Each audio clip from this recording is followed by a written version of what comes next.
কাতারবাসীকে জানাচ্ছি আসসালামু আলাইকুম।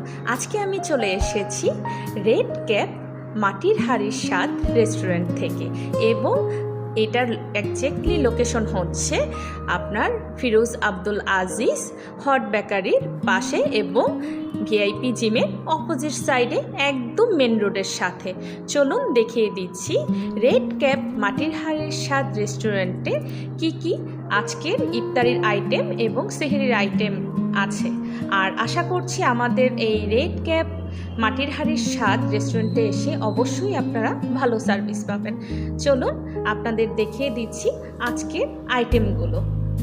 তো আজকে ইফতারির আইটেমে আছে হচ্ছে এটা জালি কাবাব, এখানে আছে বিফ রোল, এখানে আছে চিকেন রোল এবং সবজি রোল, এখানে হচ্ছে ডিমের চপ, আছে বাঙালির পছন্দের পাকোড়া, পেঁয়াজু এবং আলু চপ বেগুনি। কারণ আমাদের এই ধরনের আইটেম ছাড়া আমাদের ইফতারি কিন্তু একেবারেই মুখে আসে না। তার সাথে আছে বুন্দিয়া, গরম গরম জিলেপি, সানা এবং তার সাথে আছে স্যান্ডউইচ। পেয়ে যাবেন হচ্ছে আপনারা হালিম এবং তেহারি, পেয়ে যাবেন হচ্ছে এখানে ব্রেড আছে, নান রুটি আছে, আছে হচ্ছে তন্দুর রুটি হালিমের সাথে খাওয়ার জন্য। চলুন সেহরির আইটেমে দেখিয়ে দিচ্ছি আজকে সেহরির আইটেমে কি আছে। আপনারা সেহরির আইটেমে পেয়ে যাবেন নানান ধরনের দেশীয় এবং সুস্বাদু খাবার।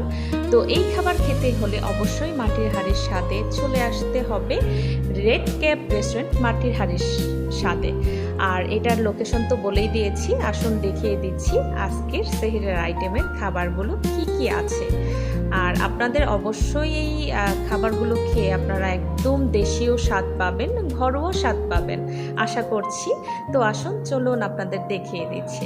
আজকে আমাদের আছে হচ্ছে খিচুড়ি পাবেন সেহরির আগ মুহূর্ত পর্যন্ত, পাবেন হচ্ছে পোলাও, সাথে চিকেন রোস্ট, সাথে আছে chicken curry, yummy yummy delicious, এবং সাথে আছে আপনারা special handi beef, handi mutton, এখানে আছে মিক্সড ভেজিটেবল, এখানে আছে রুই মাছ, এখানে আছে লইট্টা মাছ, আছে হচ্ছে আপনার হাঁস ভুনা, আছে চিংড়ি ভুনা, আছে ইয়াম্মি ইয়াম্মি একদম বাইম মাছ ভুনা, আর এখানে আছে শুকনা রোস্টটা, আছে তেহারি। তো আজকে আমাদের সেহরির আইটেম এগুলো, এবং ইফতারিতে আপনারা হালিম পেয়ে যাবেন। চলুন দেখিয়ে দিচ্ছি মাটির হাড়ির স্বাদ রেড ক্যাপ রেস্টুরেন্টের উপরের লোকেশনটা। কারণ এখানে উপরের লোকেশনটা এতই সুন্দর এবং এতই মনোরম পরিবেশ, আপনারা এসে ফ্যামিলি নিয়ে শান্তিমতো বসে আপনারা সেহরি এবং ইফতারি করতে পারবেন।